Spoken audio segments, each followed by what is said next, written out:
মাত্র 10 মিনিটেই সুজির তৈরি রসে ভরা পিঠা রেসিপি। মুখে দিলেই মিলিয়ে যাবে, খেলে শুধু খেতেই ইচ্ছা করবে। একবার বানালে বারবার বানাতে মন চাইবে। এত বেশি মজার হয়ে থাকে। তাও আবার ঘরে থাকা ৩টা মাত্র উপকরণ দিয়ে যে কেউ বানিয়ে নিতে পারবেন। একদম পানির মতো সহজ এই পিঠাটা বানানো। আর পিঠাগুলা একদম রসালো ছিল, মুখে দিলেই একদম রসে ভরে যাচ্ছিল। তো সেজন্য আমাদের প্রথমে ২টা ডিম লাগছে, আর এখানে সামান্য পরিমাণে লবণ দিয়েছি, আর দিয়েছি এখানে ১ টেবিল চামচের মতো চিনি। ব্যাস, এখানে আর কোনো কিছু দিতে হবে না। এবার হচ্ছে একটা কাঁটা চামচ দিয়ে এটা মিক্স করে নিতে পারেন। তো যতক্ষণ না চিনিটা গলে যাচ্ছে ততক্ষণ ধরে আমি এটাকে মিক্স করে নেব। খুব বেশি ফেটাতে হবে না, শুধুমাত্র চিনিটা গলে গেলে কিন্তু হয়ে যাবে। তারপর দিয়ে দিব এখানে 1/2 কাপ পরিমাণে সুজি। সুজিটা আমি একসাথে দিব না, অল্প অল্প করে দিব, আর এইভাবে করে মিক্স করে নিব। ব্যাটারটা কিন্তু খেয়াল রাখতে হবে, খুব বেশি ভারী করা যাবে না। ব্যাটারটাকে কিন্তু একটু পাতলাই রাখতে হবে। আমি কিভাবে নিচ্ছি একটু খেয়াল করলে কিন্তু বুঝতে পারবেন। তো দেখেন এরকমটা হয়ে গেছে কিন্তু। আমি এখানে 1/2 কাপ পরিমাণে সুজি অল্প অল্প করে দিয়ে মিক্স করে নিয়েছি। ডিমের সাইজটা কিন্তু অনেক সময় কম বেশি হয়ে থাকে, সেজন্য কিন্তু সুজিটা একটু কম বেশি লাগতে পারে। তো এইভাবে করে মিক্স করে আমি 5 মিনিটের জন্য রেস্টে দিয়েছিলাম। 5 মিনিট পর এরকমটা হয়ে যাবে।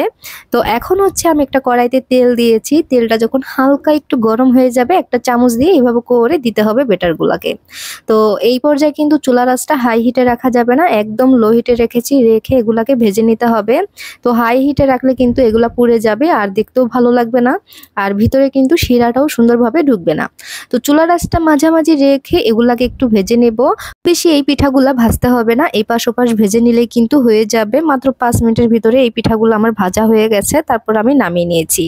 এখন লাগছে আমাদের গরুর দুধ। আমি এখানে 1/2 কেজির একটু বেশি নিয়েছি গরুর দুধ। তারপর 2 টেবিল চামচের মতো গুঁড়া দুধ অ্যাড করে দিয়েছি, সামান্য পরিমাণে লবণ দিয়েছি।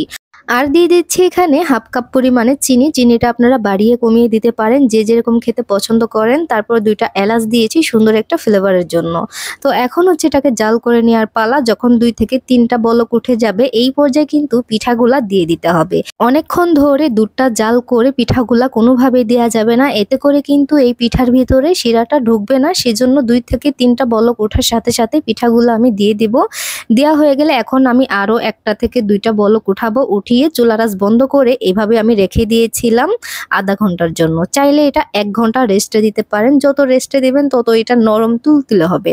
তো আমি আধা ঘন্টা রেখেছিলাম, আমার হাতে যেহেতু অতটা সময় নাই। তো দেখেন এর ভিতরেই কিন্তু এটা ফুলে ডাবল হয়ে গেছে, একদম নরম তুলতুলে, একদম রসালো, মুখে দিলেই মিলিয়ে যাচ্ছে, এত বেশি মজার। আমি ভাবছি এটা যে আরো কতবার বানাবো তার কোনো হিসাব নাই। আমাদের বাসায় এটা প্রায় বানানো হয়, সবাই অনেক বেশি পছন্দ করে। বাসায় মিষ্টি কিছু খেতে ইচ্ছা করলে এটা ঝটপট করে বানিয়ে নিতে পারেন। আর আপনারা কোন জায়গা থেকে ভিডিওটি দেখছেন অবশ্যই কমেন্ট করে জানাতে পারেন, যাতে করে আপনাদেরকে ধন্যবাদ দিতে পারি।